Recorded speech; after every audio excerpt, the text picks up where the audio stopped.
All right. Good morning, everybody. Welcome to the live trading session. Today is Monday, March the 2nd, 2026, and we had a news filled weekend, didn't we? Obviously, all of us know war with Iran. Um, Friday night, going on all weekend, really ugly situation over there. Probably for the best long term, but war's never fun. And, Trump does this. He always does this stuff on Fridays. When it came to the Venezuela situation, the tariffs, always on a Friday after the market closes to give markets time to adjust to what's happened and not get this extreme volatility. You think this is bad? If this happened in the middle of the trading day, it'd be complete chaos. And so we're getting a gap down this morning. You can see this is the S&P 500. Not huge, though. I mean, the market is set to gap down about 1.25%, which all things considered, is really no big deal. I mean, we're right back where we were trading 2 weeks ago. And we're staying in the meat of what's been about a 4 or 5 month consolidation period right in here. So I'm not expecting a big market crash from this. I put a video out on it yesterday. What we see happening, how it's going to affect oil prices, some opportunities in there. But I'll turn the mic up a little bit. Can you guys, is the sound okay? Somebody said to turn the mic up a little bit. Hopefully you guys can hear me. Okay, so how many people are new here? And by new, like, is this your first live session with me?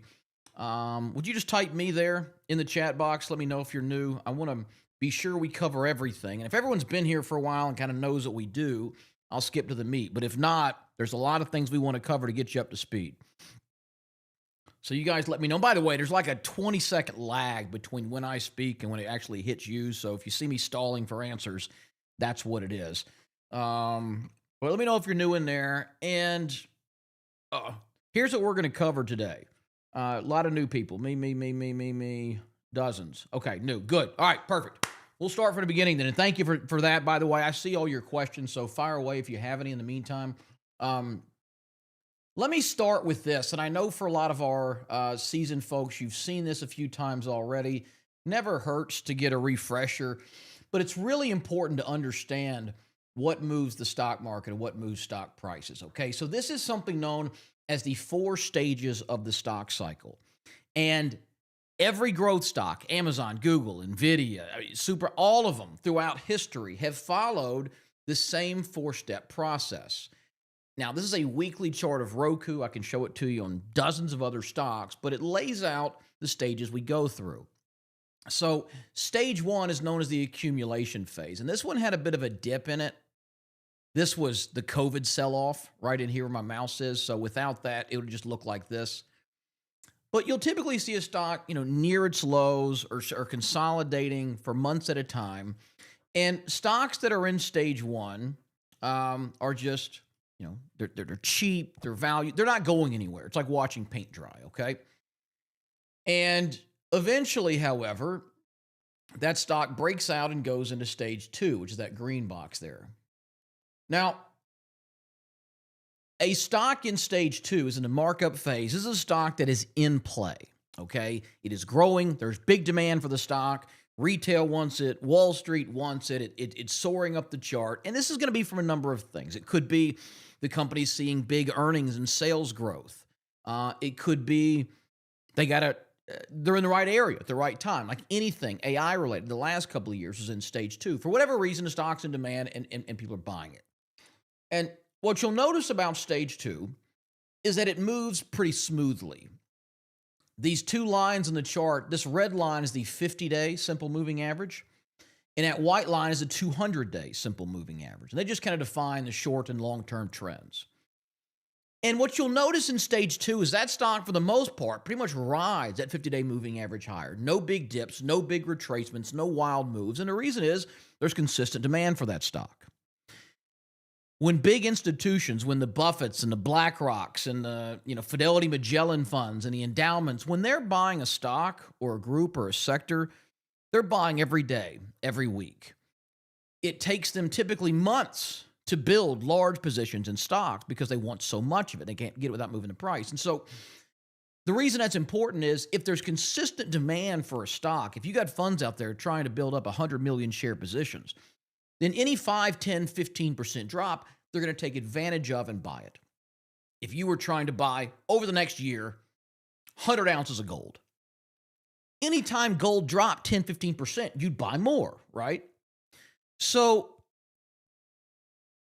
because of this, you don't see any big dips, and it's a pretty smooth run. And 95% of the profits you make in the stock market are going to be made in stage 2. And Rick, it is not the 50-week, it's the 50-day moving average. I've got it set to days.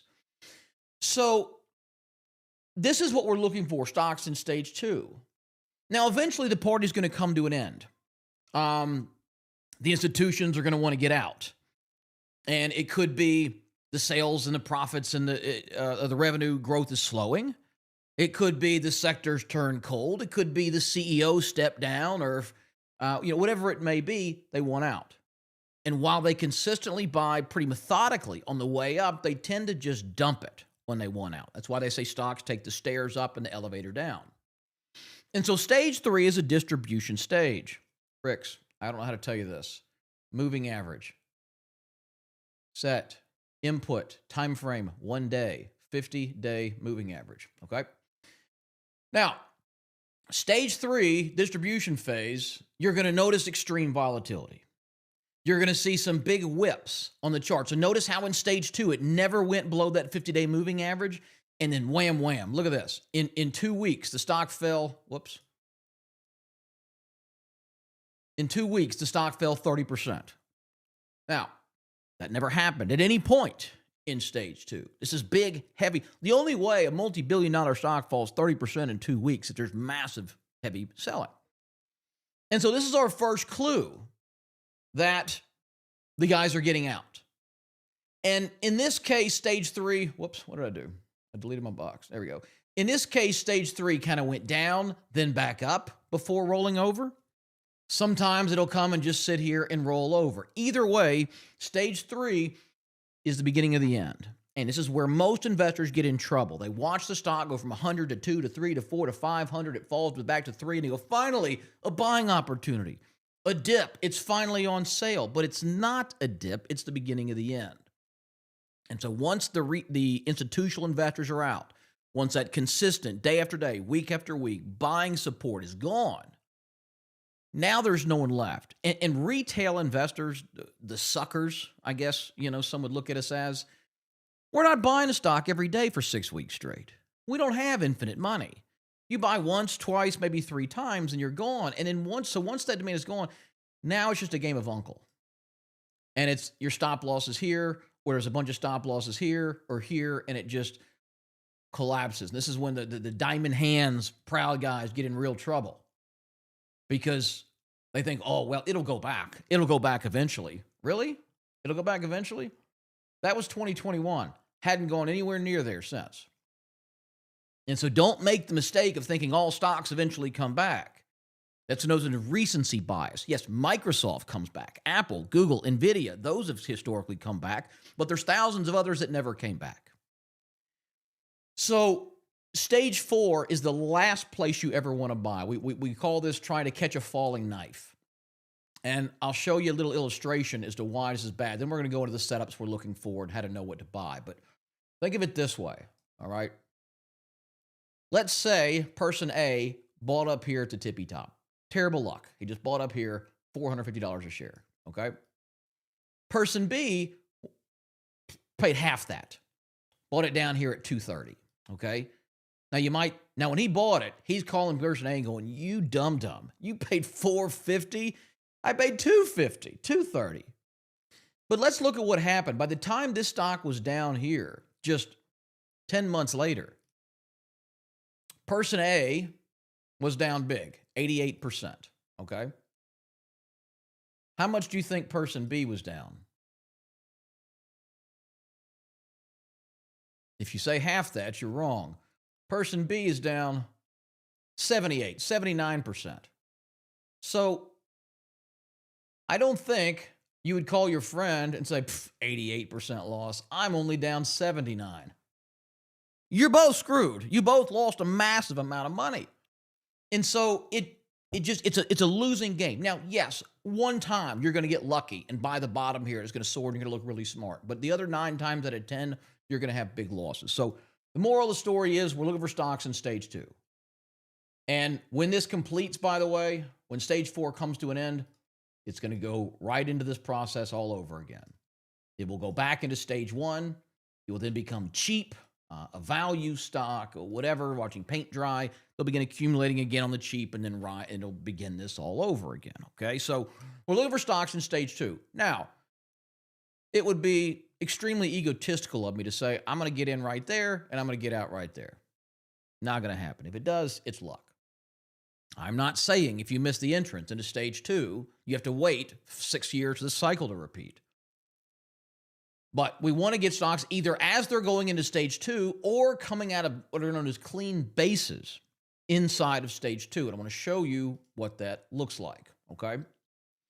So typically, stocks, commodities, this is gold, for example, take a bit of a stair-stepping pattern. So they will, consolidate and make a nice run, consolidate, make a nice run, consolidate, run, and repeat, right? So where do we want to own these? Well, I want to own them in this window, in this window, in this window. I'm not looking for stuff to hold for 10 years. I want to get in, hold the thing for 2, 6, 8 weeks, make 30, 50+% and move on to the next one. That's my goal. So we can time our entries based on a very simple, repeatable pattern.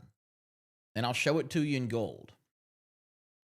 So this was a really clean buy point right over in here. And I'll turn the moving averages off because they're not really that relevant for what we're talking about here. So this is the pattern we want to see. And what we're looking for is this shallowing effect as it moves from left to right. So first of all, we want to see a big move. A stock that is in demand in stage 2, seeing heavy buying, is going to be going up. And that's good. We see a big move. Okay, it's in play. When do we buy it? Well, when a stock, a commodity, anything goes up 30, 40, 50% in a few weeks, there's going to be a lot of pent-up supply. Sellers, people who are going, just like you and me, who are going, hey, I'm up 30, 40%. I want to take my profits. And so when the profit taking comes in, when the selling overwhelms the buying suddenly, the stock pulls back. Now, remember, like I said, if you've got a big institution or institutions trying to accumulate millions and millions of shares or ounces in this case, they're going to take advantage of that dip and they're going to buy it back up. You then may see a little more profit taking and it pushes back up and shaking and it's tightening. These dips are going from 12%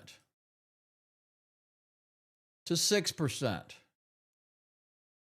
to 3% to 2%, right? It's shallowing and compressing. And what's happening is supply is being sucked out of the market. There are fewer and fewer and fewer shares being offered for sale. And what that does is it compresses the supply. Okay, and I'll show you one we bought recently. Let me find one here. NESR, that was a good one. So here's where we bought NESR, National Services. Now again, you see the big move, okay? This went from $10 to almost $15 in about 2 weeks. That caused some profit taking. They took advantage, drove it back up. There's in a little bit more, drove it back up. And notice how it shallows. And look, they'll pull all kinds of tricks, okay? If you're a multi-billion-dollar fund trying to build up a 50 million share position of NESR and you don't want to overpay for it, you don't know the limits they'll go to. When these guys go on CNBC talking about this stock could crash, we're worried about it, totally not true. They're trying to scare you out. When they, get an analyst to downgrade the stock to scare out traditional investors, they don't really think it's poor. They're just trying to create more shares. They're trying to create the supply. And once they've scared out and shaken out and bored out as many people as they can, and that stock gets really, really tight, at this point where I've drawn that arrow, There's no more $14 and $15 shares of NESR for sale. Okay. Stock does not have an infinite number of shares. The bulk of shares of any stock are sitting in mutual funds and ETFs and retirement accounts and in founders accounts. They're not all offered for sale. You own stocks. Are they all? Are you willing? Do you have open sell orders on them? No. So we're only chasing the float. How many shares are freely trading? And eventually, like I said, there's no more $13, $14, $15 shares of NESR. So if they want to keep buying, they got to pay up. They got to say, all right, well, would you take 16? Would you take 17? Would you take 18? That's what allows the stock to make these big and fast runs here. And if you look down at the volume, okay, if we look down at the trading volume on the bottom side of the chart, just how many shares traded each day. If you look at how many shares traded, November, December, and you look at how many shares traded January, February, yes, we had this one big day here on earnings, but other than that, it's about the same.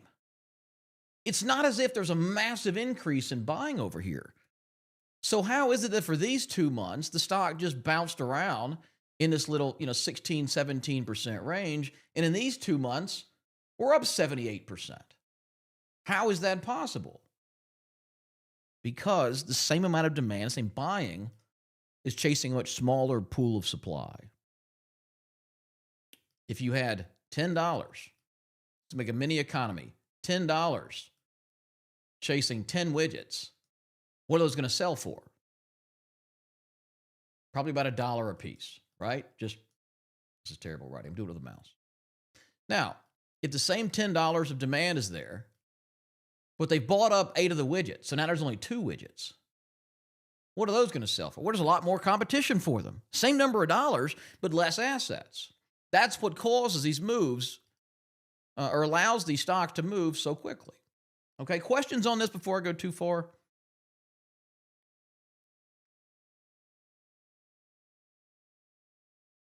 Any questions on this? What about Joshua Martinez? He left the company several years ago. Yeah, but he's doing well though. Now, this, as I said, is the S&P 500 index. And while we had a good run most of last year after April, hadn't gone anywhere in the last couple of months, has it? Just chop zone. S&P's up like 2% on the year, probably flat now. But look at the stocks we've been buying in here. Let me see if I can log back in here. I'll pull up my swing trading account here and show you.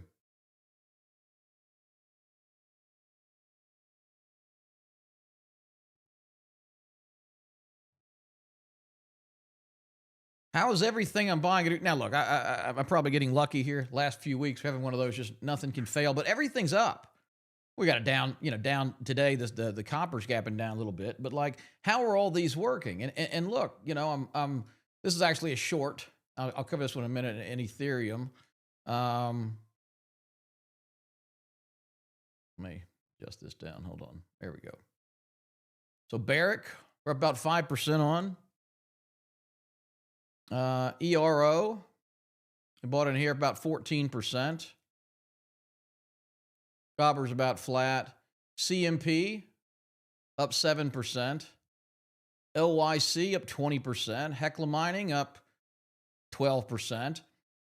So how? Well, 2 things. One, we're following this pattern. You can see it right here in LYC. Now, it's not quite as perfect as some of the others, but the same idea exists. You get the big run higher. It consolidates, absorbs, shallows, tightens. I bought it right there where that blue line is. And 1, 2, 3, 4 trading sessions. We're up 20%. So we're using a proven pattern, right? We're using the laws of supply and demand. He was an edge. But what are the odds that all the stocks I'm buying are going up? Well, because we're focusing on the right areas. And this is the second component, and the one most traders miss is if you're looking at the wrong stocks, you're never going to make money. I don't care how good the pattern is. I don't care how good the fundamentals are, the setup. I don't care if Buffett himself is buying it. You have to be in the leading groups of the market. And every bull market, going back 150 years, has had themes to it. There is always leading groups driving the charge of a bull market. Back in the 1990s, it was .com. In the 2010s, it was big tech, where Facebook, Amazon, Netflix, Google came to fruition. Following 2020, it was all the work from home stocks like Zoom and Peloton and Teladoc. Following the last few years, it was all about AI. It was NVIDIA. It was Supermicro. Like all those were the big movers in 23, 24, and the first half of 25. And so if we can focus on the leading areas, if we can figure out what's going up, we know where to hunt, right? And you can either run around trying to collect rain, or you can figure out where it's raining and put your bucket there. So this is our industry strength indicator, and we give this for free for all of our Black Ops members. A lot of you guys are Black Ops members. If you're not, I'll put a link in below, but if you just go to tradewithross.com, you can get signed up. It's just $5 for the entire year. You'll get access to this indicator. You'll get live sessions like this one twice a week for a year. You'll get my weekly newsletter for a year. It's $5. So if I can't give you $5 worth of value, I'm doing something wrong here. But go to that or go to tradewithross.com to get signed up. But this is built inside of TradingView. And what it does is just look at 40 leading sectors of the market. It says which ones are going up the most over the last 1 or 2 or 3 or 6 or 9 or 12-month periods. And it stands to reason that whatever the big hedge funds, the endowment funds, the pension funds, the exchange-traded funds, the mutual, whatever they're buying is going to go up more than everything else. And so what we're looking for are areas that continue to print in the top performing groups. Rare earth metals. See how just about every period it is a leading group. Look at gold miners. Gold miners, gold miners, gold miners, right? Nuclear is starting to come back up the ranks. It was a big leader last year. And so these are the areas that we want to focus on. I'm not interested in pharmaceutical stocks right now. I have no desire to buy consumer staples because those areas are not leading the market. Maybe there's going to be one that does very well, but all of these stocks are doing well in these groups. So that is where I want to be laser focused on. And the best setup comes when everything lines up. You've got rare earth metals clearly leading the way. You go to the rare earth metals exchange traded fund, and you see it coming out of a perfect shallowing consolidation base, just like I showed you on the stocks. The big run, shallowing, tightening action, beautiful. There's the breakout. So as this is breaking out on January 5th, you're going to go, okay, let me look for a good rare earth stock. And I've made a list in here. You can do this yourself. Just Google the ETF and look at their holdings. Whoops. This is Albemarle. MP, nope. SQM, nope. Oh, there we go. Almonte. So remember, this is when we're setting up to break out. Here, late December, early January of this year. We then go through our stocks, and here we are, January of this year.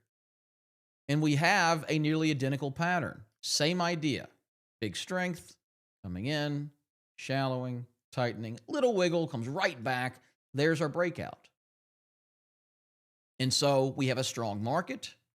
We have a leading group breaking out. We have a leading stock in that group breaking out. That's where we buy and look.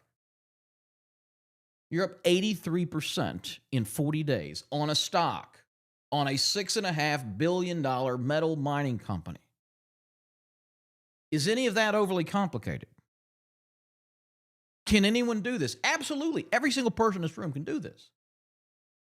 The problem is going to be you're going to have too many ideas and got to focus on the best ones. And that's a perfect situation. But if you want to have success, like I said, you really got to be finding the right stocks. And the problem a lot of us come into is there's so much information out there. I mean, I'm guilty of it. I'm putting content out every day on YouTube, and it's like, there's this idea, and there's that idea, and there's this cool stock I heard about it. Oh, we got a war, maybe those stocks. It's like, no. Let's take it back a step. Let's go, what's leading the market? It's rare earths, it's gold miners, it's energy strong. I mean, all the energy groups are pulling up here. Broad-based energy, natural gas, broad-based energy, natural gas, utilities, right? That's a pretty strong. And so I'm just going to focus on those areas. I'm just going to focus on rare earth stocks and gold mining stocks and energy stocks, whatever's leading at that time. Now, if we went back in time, so let's remember the big dip at the beginning of the year. Can you see? Let me do another chart. Everybody remember this last year when the market sold off and it was just panic. Trump declared these massive tariffs and we're all freaking out. Well, the market started recovering quickly. And we actually called the low right in here, about 4 days off the low, and said, all right, things are improving. It's time to get back in. So if we go back here to around April and look at what was leading the market, let me see if it's going to do this and update them. I think it does. All right, hold on.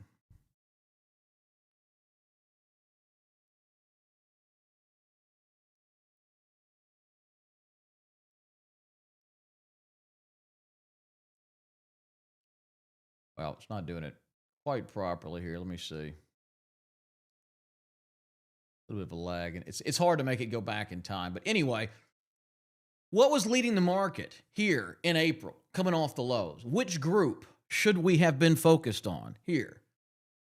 Clear as day, gold miners. Leading the performance in 1, 2, 3, 6, 9, 12 months. That's where I want to focus, okay? And if you were buying gold mining stocks here in April of 2025, you made an absolute fortune. And we got a lot of them.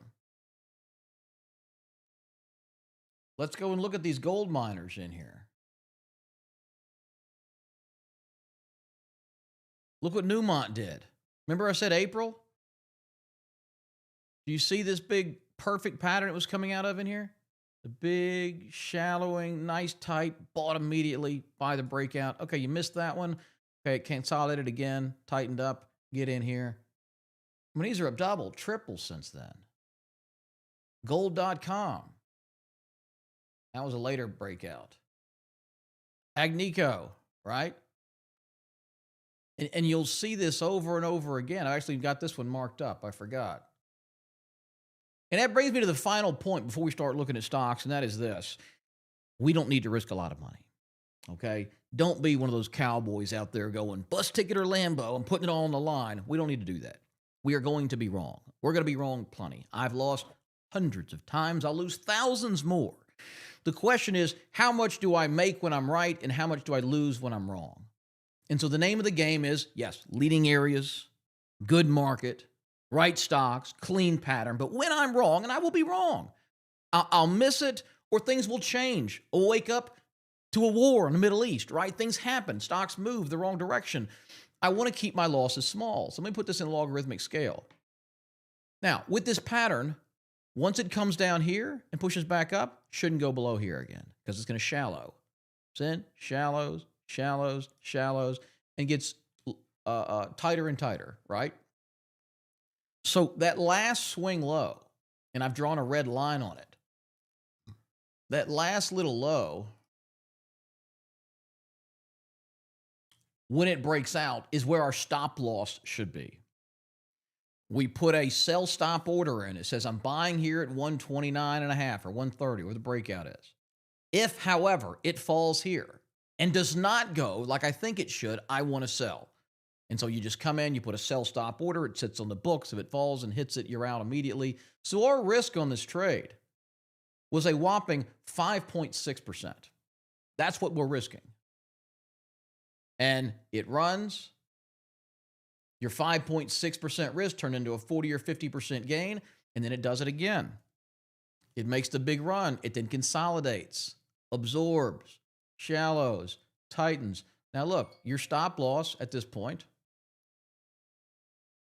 if you bought this one, would have been right here. And it kind of stalled a minute, but didn't hit your stop, came back, roared higher. And so you could have added on in here. Or if you missed that one, you bought this trade. Even if you took that one, and this is late, this is in, end of December, 2 months ago, you're up 42% in 2.5 months. And again, you only risked 5, 6, 7%. So if when I'm wrong, I take a 5, 6, 10% hit, and when I'm right, I make 30, 50, 80, 100 plus percent, I'm going to do very well.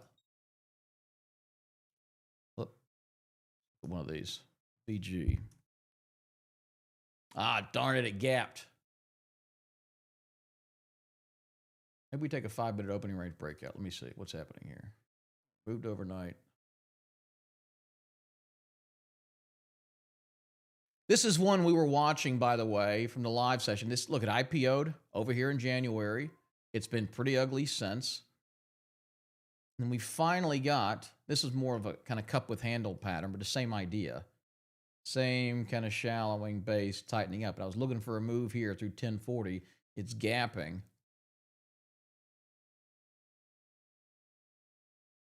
We're a minute in. Let's see.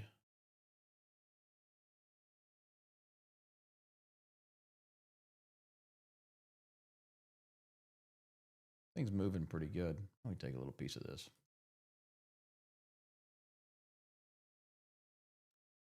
Go ahead and place a little buy order. Market. What's the spread? Pretty wide. Well,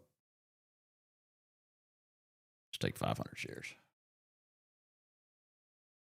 Yeah, it's moving. Okay.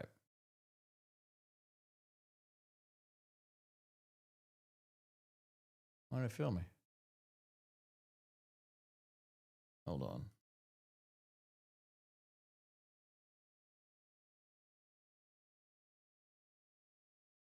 Why is a market order working?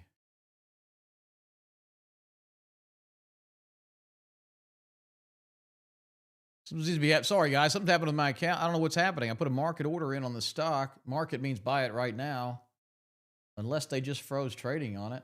No, it's still moving. Okay. Something weird's happening there, and I don't understand what it is.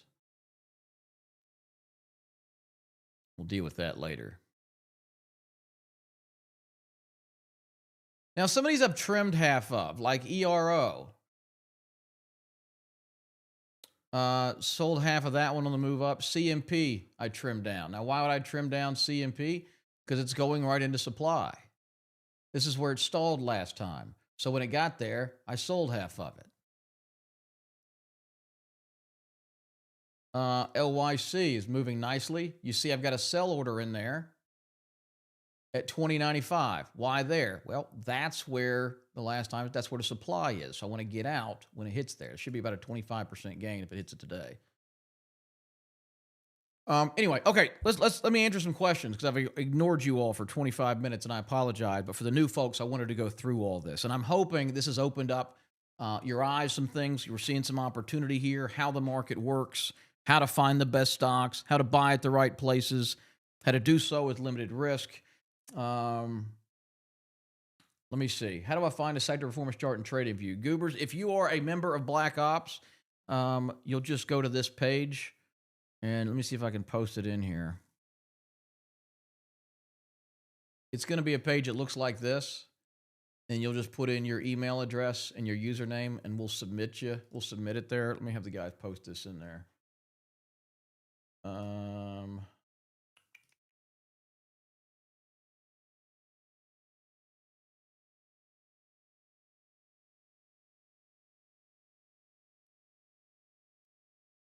All right, I'll have that posted on YouTube here momentarily. But yeah, just fill it out. And then all you got to do is just come in here, go to indicators, and it's called the TA Industry Strength. And notice there's a lock on it. But if you, once we authorize you, you can add that on there to your chart. Okay. Hope y'all getting the alerts on time. As far as I know, there's always a delay. Never a delay in the alerts we send out to members. What are your thoughts on USAR? Yeah, this one is, so USAR is interesting. It's a rare earth stock, which is an area we want to focus on. I think this is a good probably buy opportunity. I just don't love how much it came down. So when you look at the breakout, we had a pretty clean move down here. And so just like we look for this pattern to the highs, look for it at the lows too. Same principles apply. Went from 40 to 10. That's a lot of supply.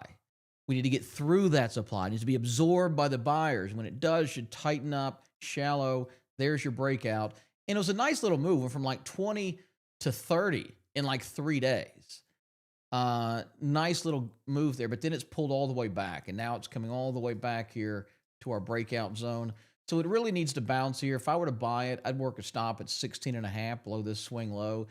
If it breaks that, it's likely rolling over. This one's just been very, very volatile because it's pre-rev, it's pre-profit. I think this is the one that the administration took a position in, so that's going to cause these wild moves. But you can see a really big shallowing base here off the lows, and that was a nice move as well. And you're going, well, Ross, it came back down. Well, yeah, but if you get up 130% in a week and a half and you let it come all the way back down, you got to take some responsibility for that. You want to sell some into strength. You get up 30, 40, 50%, sell half, sell a third, sell all of it. You're never going to go broke taking a profit. LYSDY. Yeah, so that's the ADR of LYC. It's also doing well. Same pattern. This is just the ADR. It's an American Depository Receipt. So it's basically an IOU for a share of LYC on the Australian exchange. But very similar action here. Nice clean move from 11.5 to 14. No different than, whoops. I just bought the one on the Australian exchange, but same idea. And it looks really good. Now, just like that one, I'd be, trying to sell, and maybe right around here, to be honest with you. But definitely kind of in this $14 to $16 range. It's a nice little move. I mean, you're up 18% in a week. Like, take some. This is not. It may break forever. It may run forever, but I like to sell some into strength. You're up 18, 20, 25%. Your initial risk was 6 or 7%. So you have 3 times your risk. Take some off. If it reverses, you'll be glad you did. If it keeps going, you still got some. There's not a perfect answer for exactly when to get out, unfortunately. NTFX. I don't even know what this is. I don't have a symbol for NTFX. Why is gapping bad? Well, it's not bad. It just creates more risk. So it's technically good. Like, we want strength, but my whole process is I want to keep risk very tight, right? If I bought here at 1050 and my stop was here, that's about 14%, which is already a little bit more risk than I like taking. I try to keep it under 10%. But if it gaps to 1130 and I buy, and I want to use that same stop loss, well, now I got to risk 20%, 21%. So it's just much more. So what I would do on this is what's known as a 5-minute opening range breakout strategy. I wouldn't be working. It's rolling over, and I'd put a stop at the low of the day, but doesn't look like it's going to go. So far, it's not a gap and run. Thoughts on Wheaton Precious Metals, WPM? Whoops. I think it looks great. I mean, it's exactly what we want to see. Big move. Had a little pullback to the previous breakout area. Bounced strong off that. This was when silver just got absolutely murdered in a day on margin requirement increases, and it shot back down. But look at Wheaton right back up. Even though silver is still well off that high at $120. So yeah, very, very strong. I like Wheaton. It looks good. Trend is phenomenal. Now, where do I want to buy it in a perfect world? Well, I'm trying to buy it on these consolidation breakouts, right in here. Because notice if you bought there, it never went against you. You paid $115 a share. It's at $160. So you got in there with a risk of 7 to 8%, and you're up 44%. And that's what it's all about. How much am I making per dollar of risk? If you're a day trader, you're risking 1 or 2% to try to make 3, 4, 5. If you're a swing trader like me, you're risking 5 to 10% to try to make 30 or 40. If you're a long-term investor like Buffett or someone, you're risking 50 or 60 to try to make 3 or 400. But you have to be risking less than you're making. You have to be earning a multiple of your risk. Okay? Market so far bouncing a little bit. You see that 1.5% dip is now only about 0.6%. So we're shaking off this, and this is a sign of strength, right? If the market was just looking for a reason to roll over, I think declaring war on Iran would be a reason for the market to roll over, and it's not rolling. It's holding up pretty well. What point do you set a sell for PSLV? So I'm very, very bullish on gold and silver in the coming years. I believe silver will hit $200 to $250 an ounce. I believe gold will hit $8,000 to $12,000 an ounce. I am stocking physical. I own PSLV as well as GLD. I own the gold mining ETF. So I've got a lot of exposure. I don't have a sell target on PSLV. If, however, I were doing some kind of a swing trade, I would be looking to get out at the last place where it's all stalled, because you've got, just think about what's happening. Always think, where's the supply? Where do people want to sell? And everybody who got caught up in that parabolic move in December and January and all bought up here at 30, 35, 36, 37 have been massively underwater. They're down 40, 50%. And when they get a chance to get out at break even, they are going to take it. So expect it to at least stall up here at 35 to 38. That's for that reason I'd be trying to sell some there if my goal was short term. Yes. Please look at Hecla Mining. Okay, let's do it. There's a guy in YouTube. I don't know what this guy's deal is. He wears me out about Hecla. I recommended it once, and he's like, "You don't know anything about balance sheets. That's the worst stock you can buy." I'm like, "All right, I'm up 10%. I don't know what to tell you." Every video he comes back and goes, "How's the Hecla doing?" And I'm like, "I'm up. I don't know what this guy's deal is." So yeah, Hecla looks really good. Now I think we're setting up at a buy point. Now I did buy it here, and you're probably thinking, Ross, that pattern you talked about is not there. You're right. There's two ways to buy stocks, in my opinion: breakouts and pullbacks. And I like to buy pullbacks at either a past breakout area or a key area. And this dashed line right here is the 50-day moving average. And William O'Neill, the guy who founded Investors Business Daily, he had a saying, and he said, you always buy the first pullback to the 50. So you get this shallowing, you break out, it's a big run. The 50-day moving average is a great place to buy a pullback. And that's why I did. I bought it right here on the 50-day moving average. So with that out of the way, what do I think about it? Well, I own it, so obviously very bullish on it, but I think it looks good for a new move here. The gold and silver markets for the last, call it 30 days, have been adjusting. We saw silver go from 120 to 75. We saw gold go from, 5,500 to 5, whatever it was. And these need to adjust that. So you had the big move. Let me turn the moving averages off. And then it's kind of absorbing. Now, still get a little loose here, but notice how it's beginning to tighten up and consolidate. We have clear resistance in kind of this $25 area. I'd love to see a couple more days absorbing this. That'll be my best case scenario. And then a breakout here. And if that happens, my stop loss is right here at that swing low. So, if I can get in there, risk 10%, this is a stock that's up hundreds of percent, that's what I want to own. And, you're not always going to get like a perfect buy point. What I'm showing you is like best case scenario if you want to be picky, and I encourage everyone to be as picky as possible. There's 6,000 stocks out there. You don't have to buy NVIDIA. You don't have to buy Google and Apple. And just find the 5 or 10 that look phenomenal and focus on those if you want to make quick money. But I would rather have a good stock in a good leading group with a pattern than I would an average stock in an underperforming group with a perfect pattern. And Buffett used to say, I'd rather have a great company at a fair price than a fair company at a great price. Same kind of concept. You want quality. If a sell price on Almonte, I mean, where would I get out of it? Let's see. Oh, no, I have no sell price on Almonte because it's never been up here before. And that's one of the nice things about buying these breakouts is there's no overhead supply. Generally, when I have a sell target, it's going, okay, well, the stock went way up here. It's down. It's turning around. It's breaking out. All right, well, there's probably going to be some supply in there and I want to sell.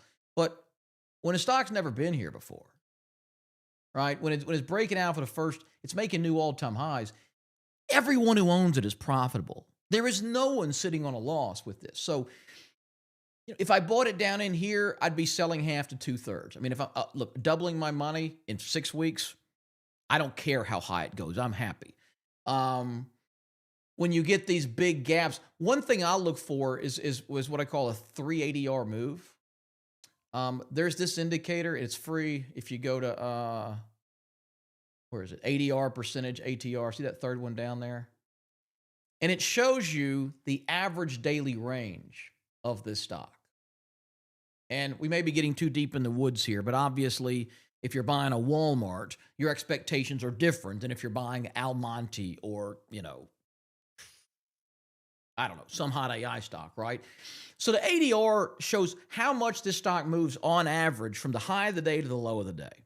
So on average, one day, top to bottom, how much does it move? 8.8% is big. That's so I know, okay, well, if I get a 3-4 day run, this thing can go 30-40%, right? But when it moves an extreme version of this, if it moves triple the average daily range in a day, so for this stock, that'd be like what, 25%? That's usually a good place to sell some. That's an extended parabolic move. If you start to see more down days and up days, it's probably a good time to get out. On a stock moving this fast, if it starts to break its 10 or 20-day moving average, you want to trim some. These are honestly, this is the toughest thing. You got a huge win. You're like, is it going to keep going? I have no idea. I have no idea if the stock's going to keep going or if it's going to fall. Now, would I buy this stock now? No. No way. Why? It looks phenomenal. It's in the right group. It's leading. I wouldn't buy it because it would be totally natural for it to pull back to here. That would still be a strong uptrend, but it's a 27% drop. I don't want to risk 27%. So unless you just buy it, just trail a stop at 10, 15%, you could do that. Just kind of, hitching your wagon to this thing and seeing if it keeps going. But if you're trying to come in with a scalpel and be really precise, it's a little too late to where I buy. Herbalife, yeah, it looks good. I haven't looked at this stock in a while.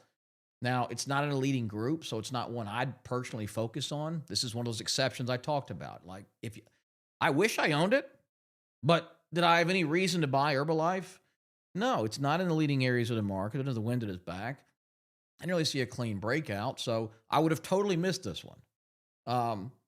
Does the trend look good? Yeah, it looks phenomenal. It's not even touching its 50. It's a little, trades a little weird at these, kind of stare down escalation kind of pattern, but yeah, it looks great. I'll be honest with you. I'm not going to spend 30 hours a week doing deep fundamental research. I have way too much going on. The guys that do that have teams of analysts and probably chat bots at this point doing it for them. So I would have missed this. To me, it's just easier to go, what's going up? What are the best stocks in the group? Where do I have an edge in buying there? But yeah, I mean, I would, no complaints about Herbalife. It looks phenomenal. HTGC. Somebody talk about insider buying. Okay. The chart looks about as ugly as they get. Let's see what this insider buying is. Now, by the way, the insider stuff's a totally different strategy, what I'm showing you here. I'm trying to show you how to follow institutional capital. So we have, big cluster of insider buying in there. Who's doing it? Director, chief legal officer, chief financial officer. Yeah, that's pretty convincing. All in this kind of $14 to $16 range. Yeah, that's probably worth the stab, honestly. Risk 10, 15%. I like it. Somebody else was UAMY. Yeah, looks really good. Another rare earth. Is that the same? Is it just a different United States antimony? I don't know much about this one. It's volatile, it's wild, but definitely putting in some of those same characteristics. Got a little overcooked in here. Moved a little too far, too fast. It wasn't ready, so it came back down in. Yeah, I think it's setting up. It looks good. What do you think about a call on PSLV? Sure. Yeah, they're going to be expensive just because the volatility is very high when a stock is more volatile. When it's moving bigger, the option premium is higher relative to the stock. So there's going to be that. But you're down 20% of your portfolio. Let's get you back green. On the insider? How is that possible?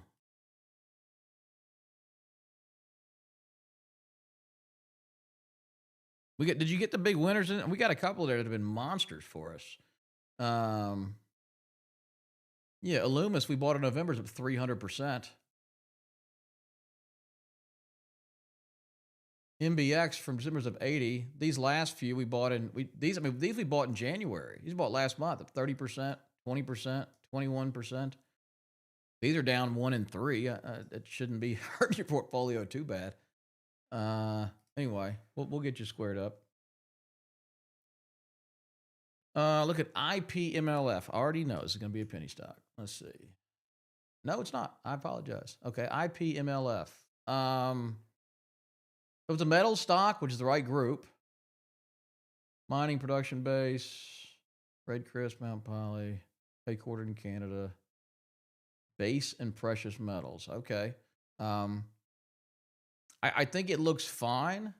It's very, very thinly traded. I don't know if this is like an OTC or an ADR or OTC version of it. Really would have liked to see a bounce of the 50 in here. It's just a little volatile.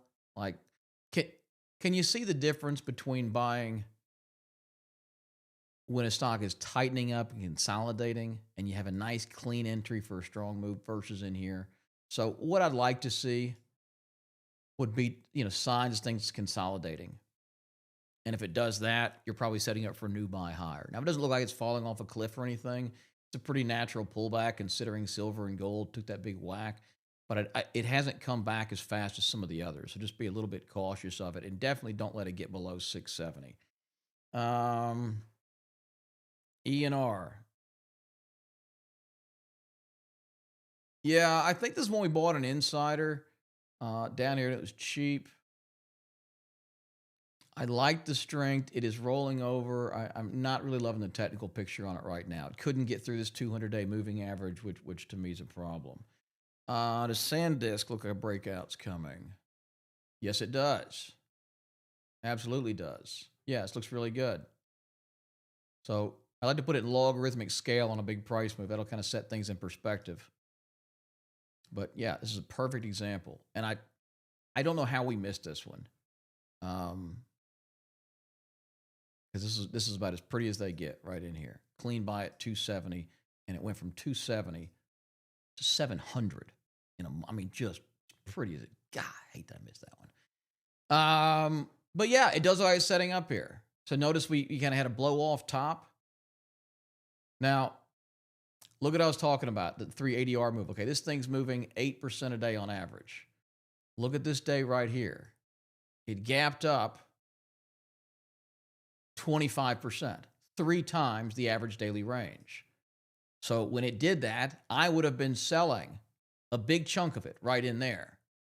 And I would look pretty smart today having done that. It may not always, it could have kept going, but it's too far too fast. And when that happens, you want to sell some. So, but yeah, look at it coming in here, shallowing up. Looks beautiful. Absolutely beautiful. Love it. Love it, love it, love it.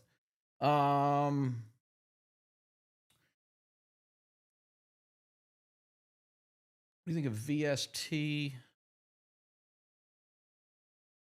Yeah, not my favorite. I mean, it's trying, right? It's very volatile. I mean, it's up double in here, it's down 50% here, it's kind of bouncing around. It's not trending very well. If I just had to have a position on this stock, I'd see if it could consolidate here. It needs to show that was the low and it's tightening up to break higher. It's a utility stock, which is kind of in the right spot. I think this is a very nuclear-based or clean energy utility, if I'm not mistaken, which is why it ran last year. But, any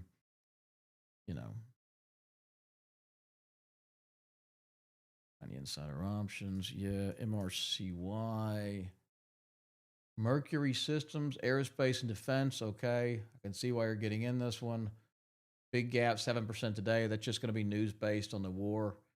Yeah, I mean, I guess it is trending higher. It is holding the 50, kind of holding the 50-day, but it's very volatile. So it wouldn't be my favorite, but I don't see anything that says it's going lower, if that's what you're asking. SCA, U.S. Global Sea to Sky Cargo ETF. I didn't know this existed, but looks very good. See the big old 4, 5, 6, 8 month consolidation in here, breaks out, and then just a beautiful run higher. Yeah, UMAC, Unusual Machines, okay. Drone technology. All right. Yeah, I mean, look, the story's right, and it does make sense. It may very well go higher. For me, it's just not a stock I'd like to trade because it's too whippy. All the good ones we look at, we look at a Hecla Mining or something. You see the difference here? Like smooth trend, consolidation, smooth. This was a big dip here lately but it just kind of went too far. But see the difference in that and a stock like it's just all over the place. And so I don't like to risk a lot of money, mainly because I'm a giant chicken. I grew up poor, didn't have a lot of money. I don't like taking big losses. I don't take them. And this would require a lot of risk. I would need to be able to stomach big down moves. And I just don't have enough conviction in this stock or frankly any stock to do that. I talked about Kaba. Yeah, the insider stock. So this is one of our insider stocks we bought. Now, from a technical standpoint, this one is very choppy as well. And I know it's like I'm talking out of both sides of my mouth, but one strategy is this technical breakout, pullback, everything I've shown you for the last hour. A completely unrelated, non-correlated, entirely different way to invest will be following insiders, buying when a CEO and a CFO and a board and those guys are buying. For that reason, we bought Kaba over here a month ago, around the $2 and change mark, somewhere in there. From a technical standpoint, I would really look out like a big longer term trade because it's very choppy. And if I go to a weekly chart, goodness, this thing is slow. What's happening here? Probably them streaming. If I go to a weekly chart and we talked about those stages, what stage would you say Kaba is in? Because for me, I would say that Cabaletta Bio is in a very clear stage 1. You had a stage 1 over here. You had a big stage 2 run where for the most part it held this 50-day moving average we talked about. It then eviscerated. Oh, they're distributing, their distribution phase. You need to get out of this thing. There's stage 4. And now I believe we've been in another big stage 1 base, right? So you got to get 1, 2, 3, 4, and then back to 1. Makes sense? So, big picture, if Kaba can come out of this big stage 1 base, if it can really start moving and get up, and this is what I'm hoping for long term with this trade, is if we can start to see some real demand, get up here $4, $5, $6, we're in all likelihood starting a new stage 2 uptrend, which could take this thing to $15, $20, even $30 a share. And at that point, we'd be up 1,000+%. So it kind of depends on your time frame. We happen to get in pretty well over in here, so I think as long as it doesn't make new lows, we can hold this thing. But we took partials, right? I mean, we got up 40% on this stock in like 3 weeks. Said, hey, sell half. You made a bunch of money. Take some of it. If the thing keeps running, we'll keep half. But it's whippy. It moves. If it rolls over, we don't want to give up a 40% gain in 3 weeks, right? All right, let me see what I've missed here. FJet, ZBio, lightning round, FJet. It doesn't look very good to me. That's going to be a hard pass for me. ZBio. And by the way, please, I'm not beating y'all up on this. You may have done fundamental research. You may know it's a great value and a great time. It could absolutely go 10x from here. I'm only looking at it from the strategy I'm showing you. Looking for technical signs of big institutional buying, accumulation, setting up for a move higher. It's all I'm looking for, okay? So if you're like, Ross, give me a deep dive on a PE ratio, I don't even know. I know how to do it, but it's not what this is based on. Now, by the way, if anyone's logged in and you haven't, we've pinned that link to the top, but that $5 offer is still going on if you want to join our Black Ops service. I do these sessions live every Monday. We have another session every Thursday with my analyst, Jean, you'll get access to. You'll get access to this industry strength indicator to keep abreast of the leading areas. You'll get my weekly newsletter that goes out every Friday evening. You get access to my support team, tons of stuff, just $5. So click that link or just go to tradewithross.com, get signed up. I promise you it will be the best $5 you've spent this year. And we're currently doing these Monday sessions on YouTube on the Traders Agency channel. I used to do them on my channel, and then I got a strike. I don't know why. Somebody fussed. I don't think anything I'm sharing here is risky or scam, but I couldn't post for a week, and YouTube operates on a strike system. So I get 2 strikes, 3 strikes, they kill your channel. So if that happens here, we will go back to Zoom only. So definitely be sure you are a member of Black Ops in the event that happens. Okay. All right. ZBio. Yeah, I mean, it looks like it's trying to come back. It bounced off the 200. You know, it's a whippy little biotech, but um, technically it's a little while, but still looks fine. Still holding a long term uptrend. SLB, I got it, bud. Have to take it 18 times. SLB, yeah, looks good. So a lot of volatility today. Really, really clear resistance at about 52 and a half in here. We recommended this. When was that? December, January. Some option trades that have done a couple 100%. But yeah, really, really nice. Coming in, we're getting a little whippy. So we got a little. This is what I call a shakeout day, where everyone's stop losses are kind of like right in here. It runs down, hits the stops, and they drive it right back up. It actually improves the odds of the breakout. And if you go to like a 5-minute chart, you'll see that. So it just boom, gap, and they immediately bought it, right? Down in from 5 minutes, from 52 to 49, and they just immediately started buying it. So it's a good sign. So yeah, this looks phenomenal to me. I'd buy it and break out above the high of the day. So do a buy stop at 52 and a half. What's the high today? 52.45. Yep. And I put a stop at the low of the day. We got a 6% risk. So what I would do for this one is I would place a buy stop order at 52.50. And all that means is if and when it hits 52.50, buy it. If it doesn't, don't buy it. I would then put a stop loss beneath the low of the day. So that was the test of the low. It pulled down to 49.44. They immediately bought it. That should be buying support. If the stock is in demand, if what we're seeing is accurate, it's probably not going to go back there again. So I just put a stop a little bit below that. What was the number? 49.44. So I'd do it at like, maybe 49.30. Just give it a little bit of room on there. Set this to good till canceled, place the order, and send it. And so now what you'd have is an order sitting on the books to buy 100 shares of SLB. This used to be called Schlumberger. Now they call it SLB Limited. It's a midstream oil company. If it's 52.50, it'll immediately buy. And if that buy order is triggered, it will then put a stop loss in here at 49.5 to give me a whopping 6% risk on a leading stock in a leading group with a strong story, with oil supply being tightened. Natural gas shot up like 50% overnight. So yeah, I guess looks good. I'll leave that one sitting there.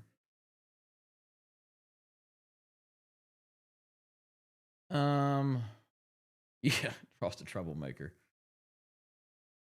Top of 50% of Almonte set at 20.75. Take profit. Okay.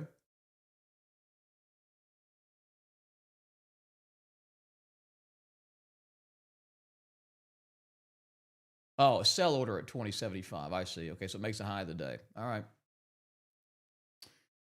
How about ETF ITA? What is this? Oh, aerospace and defense. Yeah, I think that's probably good. And I don't know. Maybe I just have a hard time buying defense companies that make their profits from blowing. I don't know. I don't want to sound like a total sissy. It's just the war profiteer. I don't know. It's just hard for me. But yeah, it looks good. I mean, it's breaking to new all-time highs, right? So I think this looks really strong. So yeah, absolutely. Put the big defense guys on the list. Watch for those. Sure. I think you could take a position in this. HYMC. Sorry, you mentioned that earlier. I forgot. Hycroft Mining. Yeah, let's put this in log scale. Notice the difference in those two charts. This looks very volatile, right? This does not. Logarithmic scale, if you look at the dollars, the numbers on the right side, adjusts it so that each inch higher is the same percentage. So $4 to $8 is the same as 20 to 40, right? As it should be. In regular scale, this looks like it went parabolic. Well, yeah, because it was $3 over here. Now it's 53. So when we even this out, it looks pretty good. It's still a big dip. That's like a 50% drop.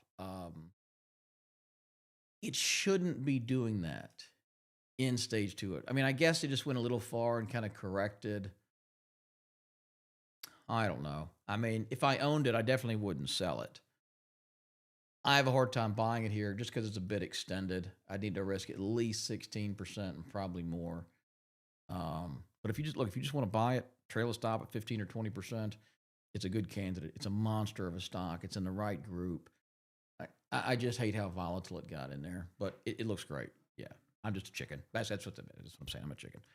ASM, Avino Silver. Yeah, it's tightening up. It's not my favorite mining stock. I think you had a really good buy point over in here. See that setup? See the difference there? I think it's a little early. I just don't think it's ready. It's not coming back as fast as some of the others. When you look at like an EM Gold, it's still making new highs, right? So top groups, and then the second part of that is top stocks in that group. So, there's 50, 80 different gold miners, silver miners. Just look for the best ones. Ulysses, I don't know how to do any of this like a foreign language. That's what I'm here for, man. That's why I do these sessions. Have anyone, by the way, for you joining for the first time, has this helped? Like, is anything in the trading clearer now? My goal is not to overcomplicate this. My goal is to try to simplify this stuff and say it is overwhelming. You're right. There's a ton of stocks. Everyone has their own strategy. There's day trading and swing trading and futures and options and crypto and blah, blah, blah, blah, blah, blah, blah, blah, blah. Let me make it easy. Let me focus on what's worked for 100 years. So I'm interested in y'all's feedback if you're new here for the first, especially for the people here first or second time. BKR, Baker Hughes. Yeah, I mean, beautiful uptrend. Beautiful. And I'm not trying to Monday morning quarterback. I just want to beat this pattern into your head until it's all you see in your sleep, okay? This is how the money is made. Okay, good, Jim. Thank you.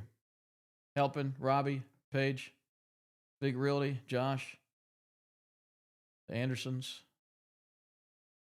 Some of you guys are, Digital Don. I don't know what to call y'all. Sorry. Paul, good. Alan, good. Okay, thank you. Thank you. All right, glad it's helping. If there's anything you're like, this isn't making sense, just tell me.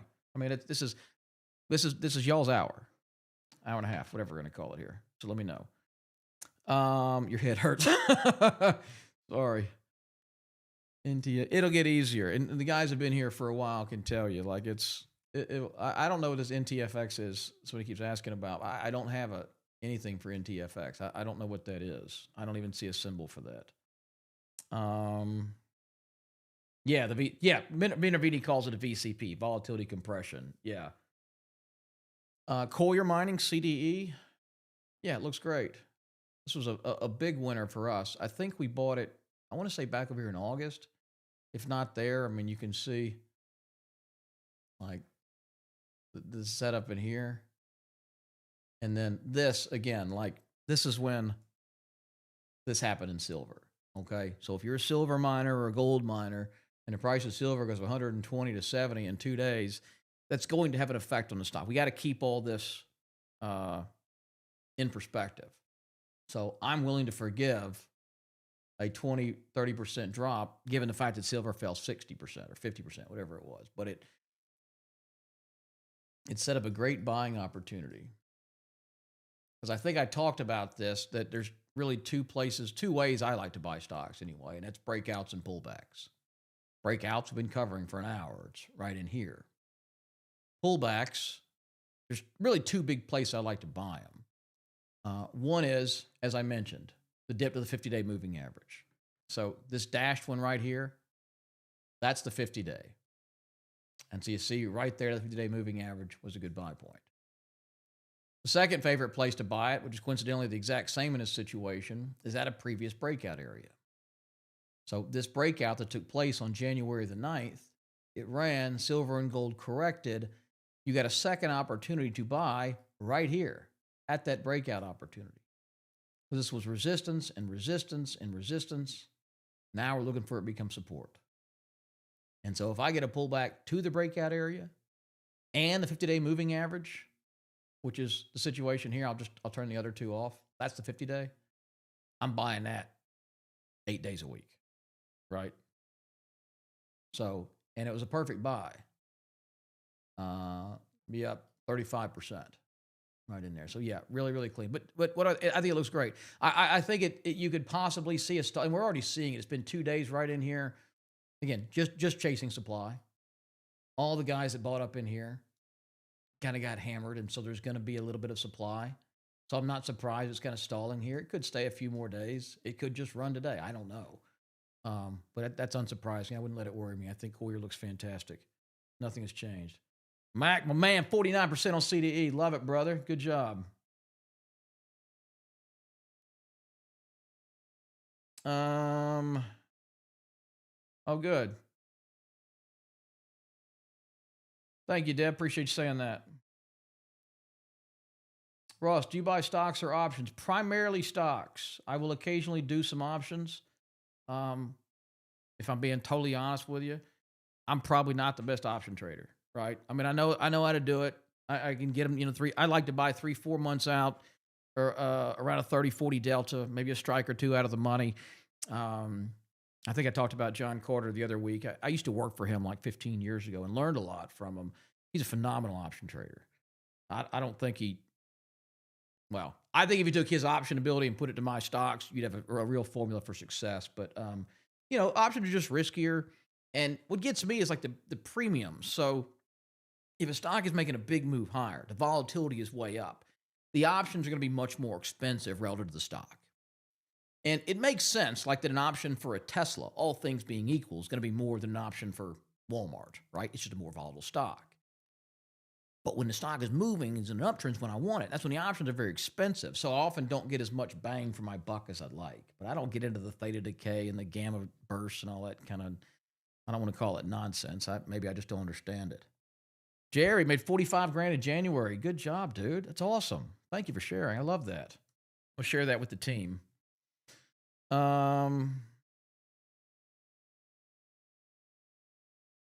CHRD. Okay.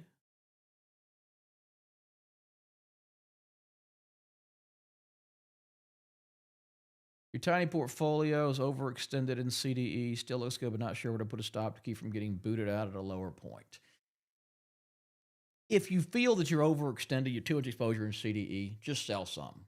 I don't care where you bought. You're up, right? You're making money. So take some exposure off. They call that sell down to the sleeping point, right? Sell to where you can sleep and not be too worried about it.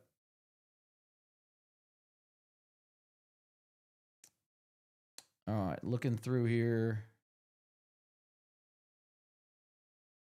Watkins, this will get better. I promise. I promise. Don't let this overwhelm you.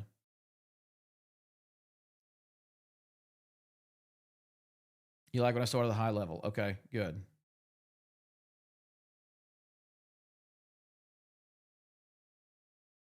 Can you show the top companies for copper? Yeah, sure.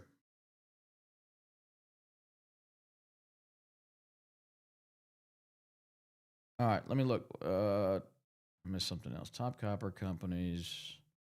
You're buying CD at approximately 20. Would you sell some now at this level? Yeah, I would. You're up 30% in a couple of weeks. I would sell half, personally, or a third. Trail a stop. What is the difference? So a trailing stop is going to stay at a certain percentage beneath the high. So if I bought, let's just say Coyer Mining right here at $20, and I said trail a 10% stop loss. So 10% below is going to be at $18. Got an $18 stop. As that stock goes to here, it's going to stay 10% below. Stock's pulling back. It's going to stay there. It's going to bounce to 24, and it's going to go up. It's going to stay 10% below. As the stock rises, so will the stop loss, but it doesn't go down. And so eventually, it's going to stop you out. And so it's just a way to ride the trend higher. If it's going to make an explosive move, it's going to work well. If it's going to bounce around, you can get stopped at a bad point. I like doing them manually, but there's nothing wrong with that if you prefer. Okay, somebody mentioned copper stocks. Let's see.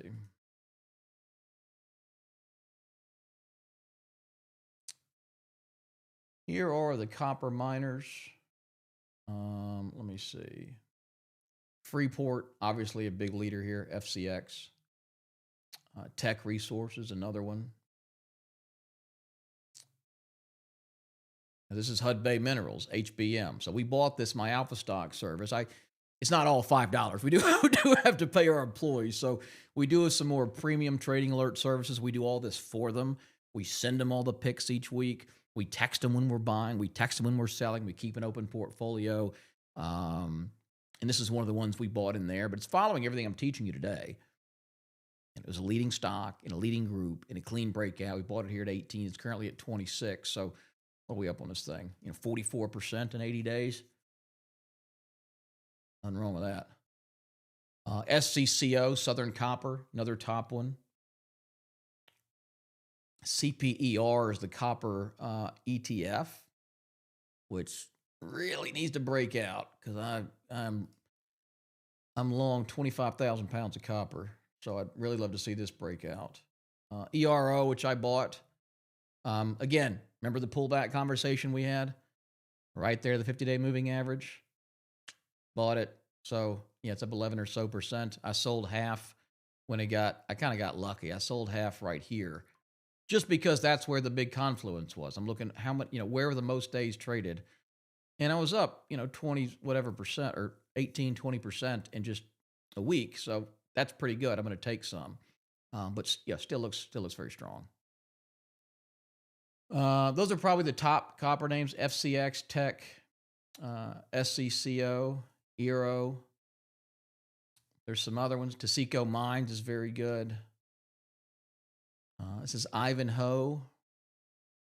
A little more volatile. They got a huge project. Trilogy Metals. You can see there, it's kind of choppy. These are foreign. Antofagasta. The best copper is in Africa. Ivanhoe has the most high-tech mine in Africa. And you're probably going to see a lot more developed there. These are foreign as well. London Mining, LUN. And then First Quantum Minerals, ticker FM.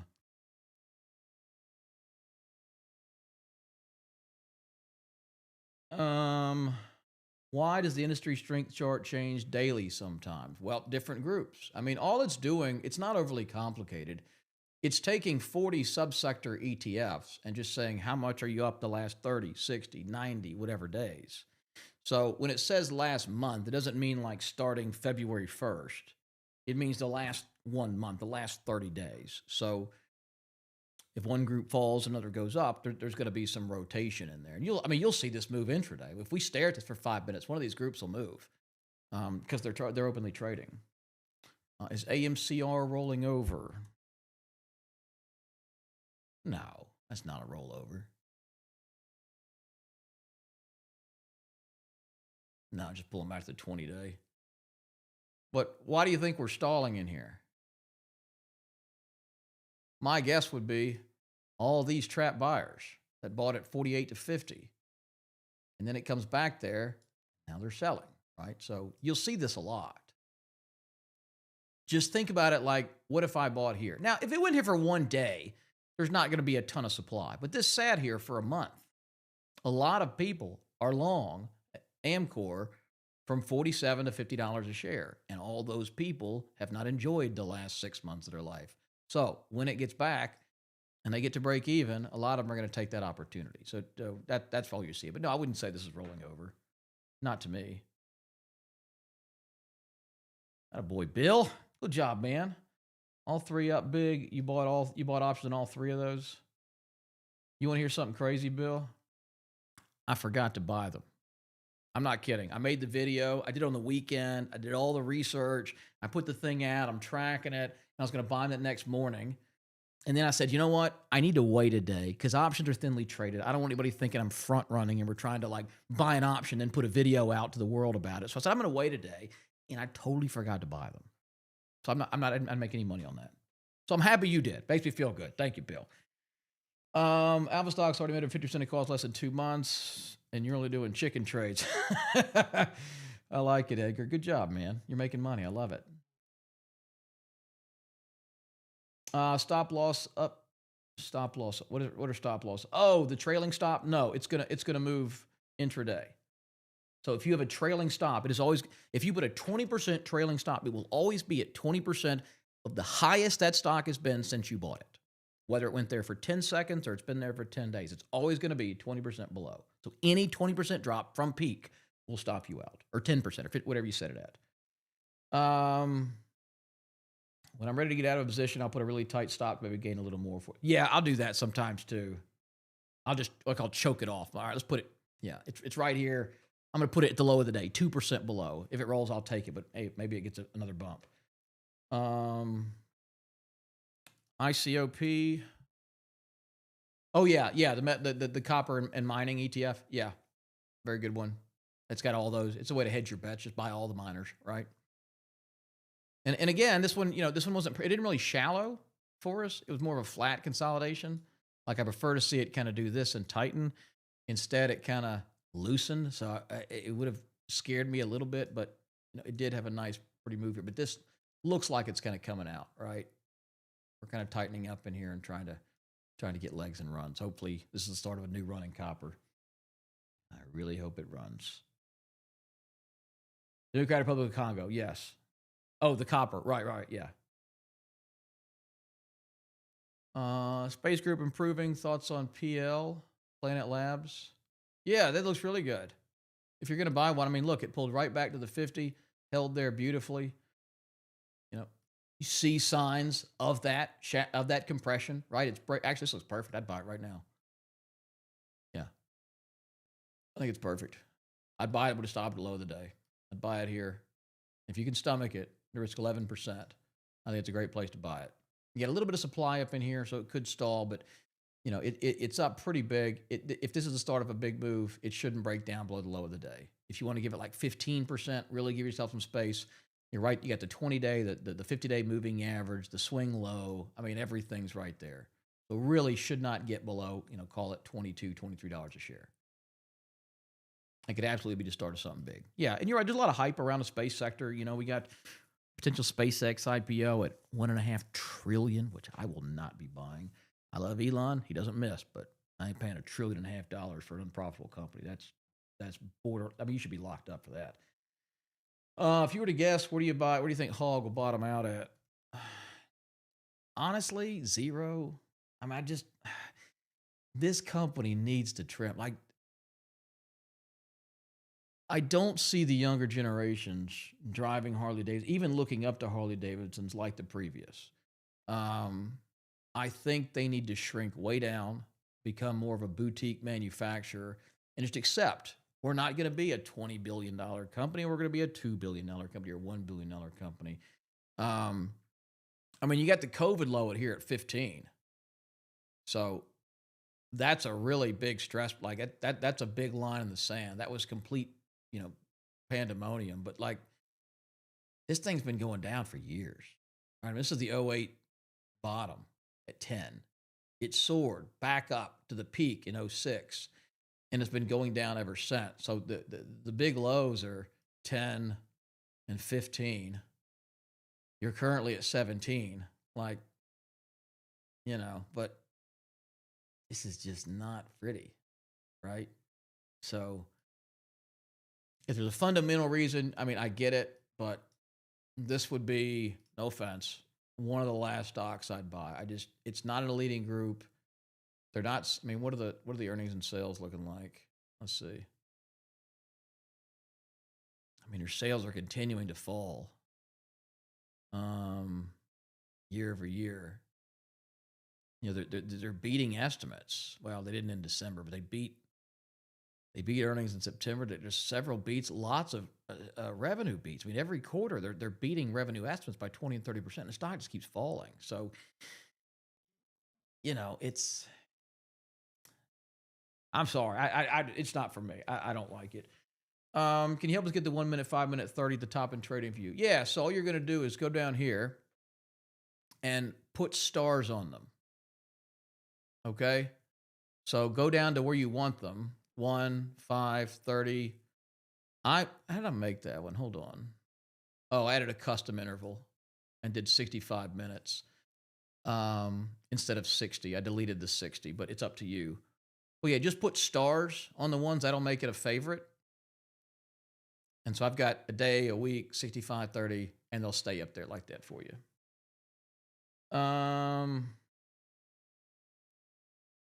Bought them all too. They're still increasing. Olivia, love it. Good job. You can take me to dinner. How's that?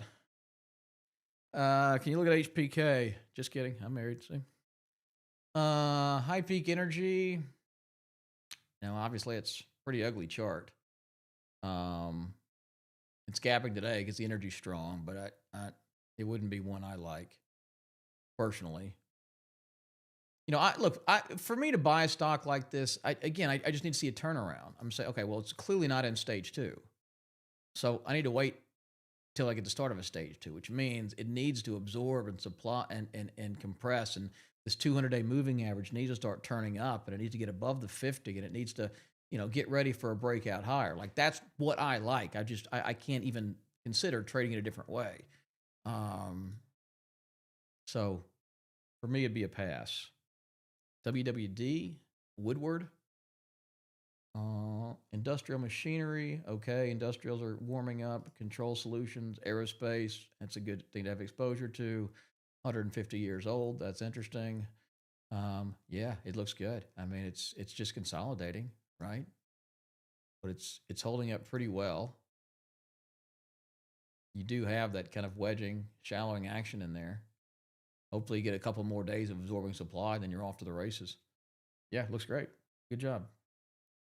Take a look at Newmont. Would I buy this stock? Yeah, for sure. I'll buy the stock. It's coming out of a 2-week consolidation. It's in a beautiful uptrend. It's a gold miner, which has been one of the leading groups for the last year. Absolutely, I'd buy it. One of the best gold miners out there, for sure.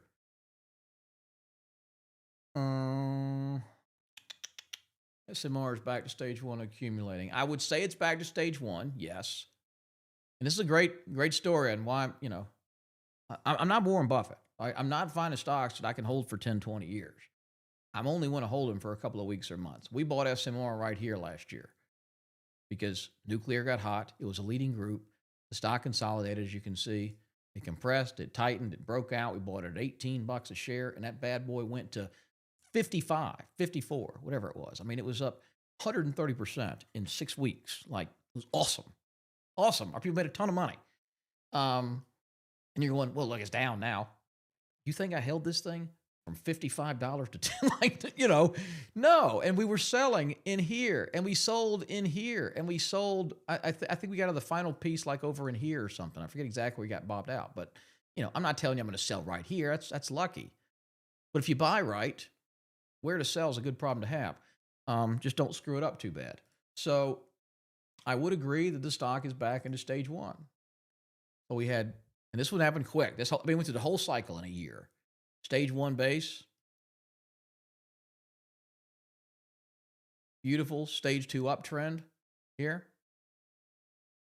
It gets below the 50. See, this is that stage 3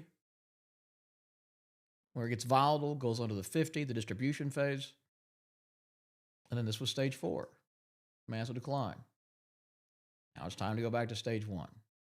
So far, it's still making lows.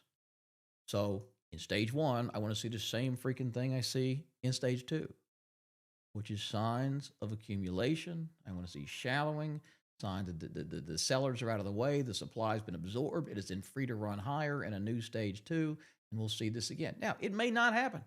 It may never come back. They could go bankrupt. I don't know, but that's what I need to see to buy it. So, you don't want to get married to these stocks. We're just dating them. We're here for the good times. We're terrible, terrible people. Okay, almost out of time here, about 90 minutes in. Do you think gold will bounce back, or is it heading down? Like gold to metal? Surely you don't mean that.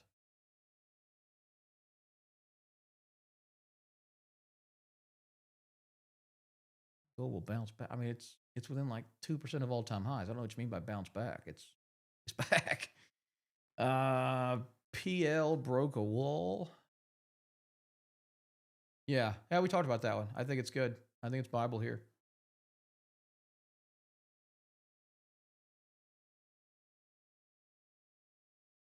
Jack, you're the man. Thank you, dude. It's very kind of you to say.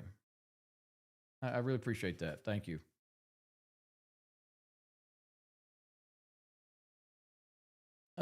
Coin over 187.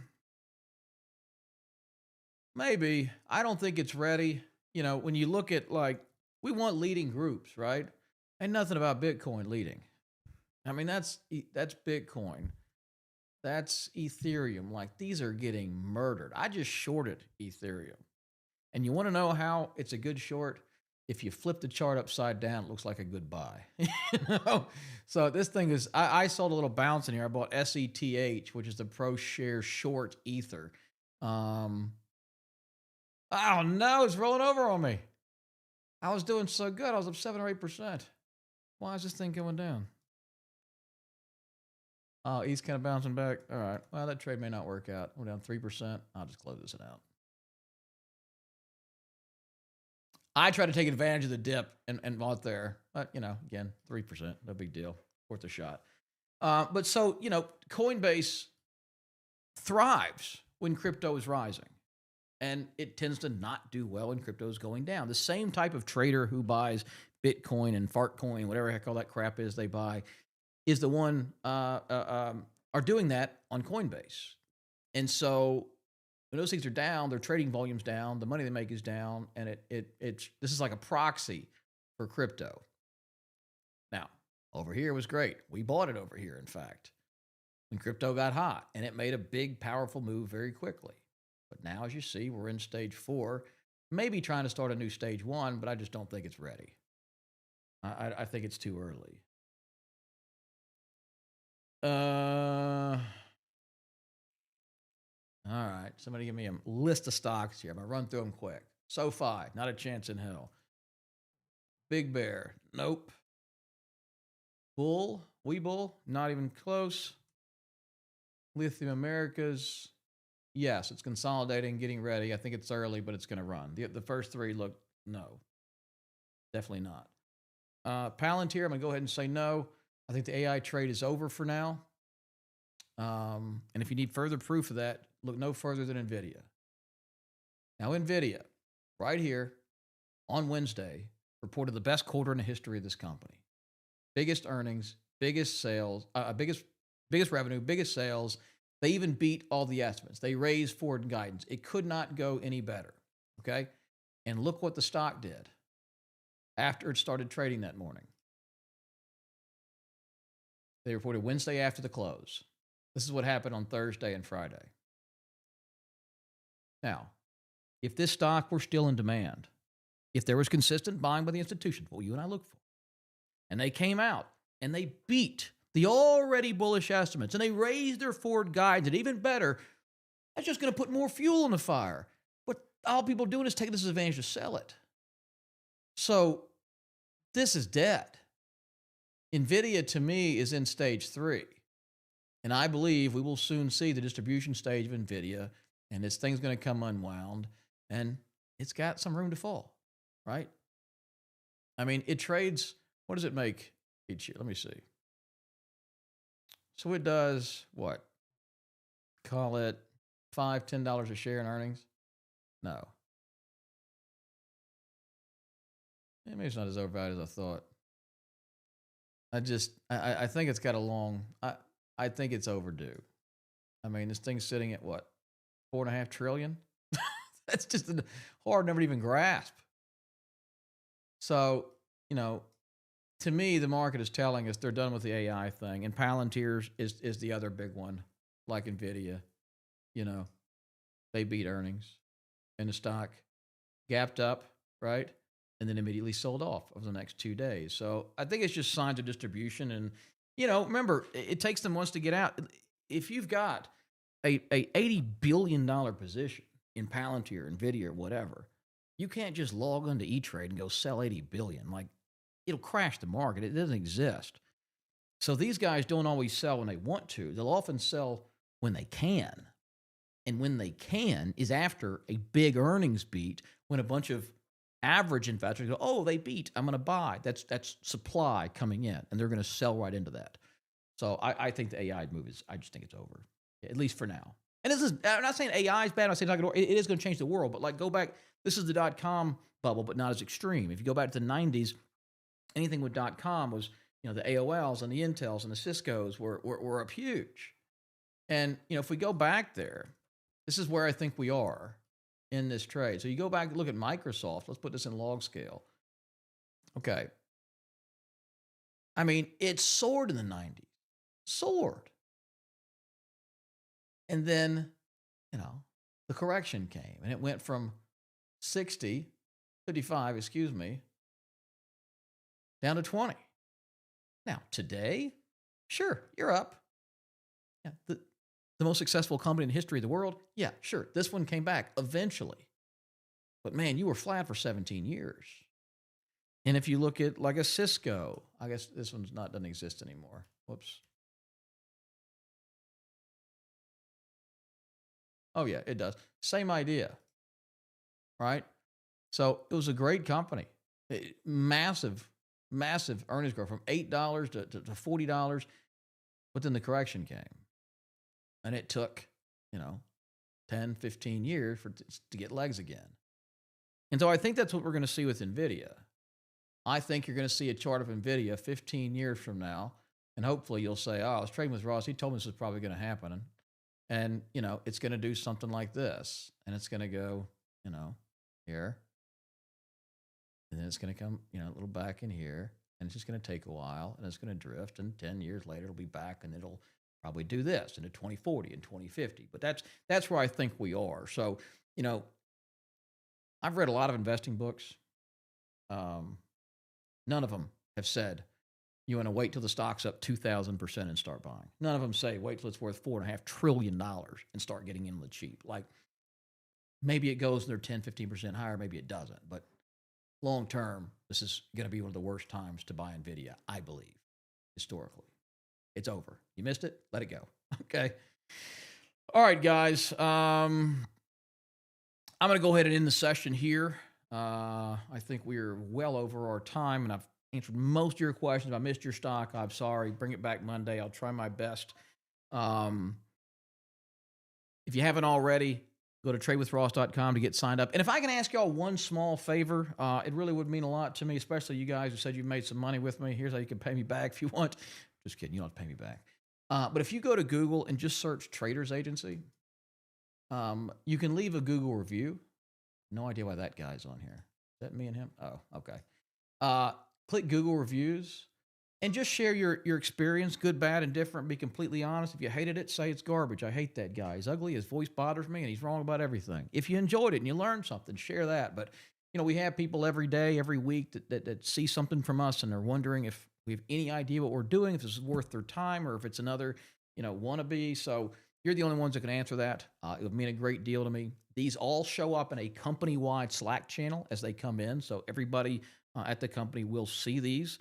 Don't tell the truth, but just so you know, we do appreciate it. And if you could leave a review really quick, that would mean a great deal to me. And I'll be sure to thank you next week. But otherwise, we'll go ahead and end it here. Thank you so much for joining us. Leave a review. Go to tradewithross.com if you're not a Black Ops member. And we'll see you next Monday. Same bat time, same bat place. Until then, trade well, focus on the leaders, and I'll talk to you guys soon.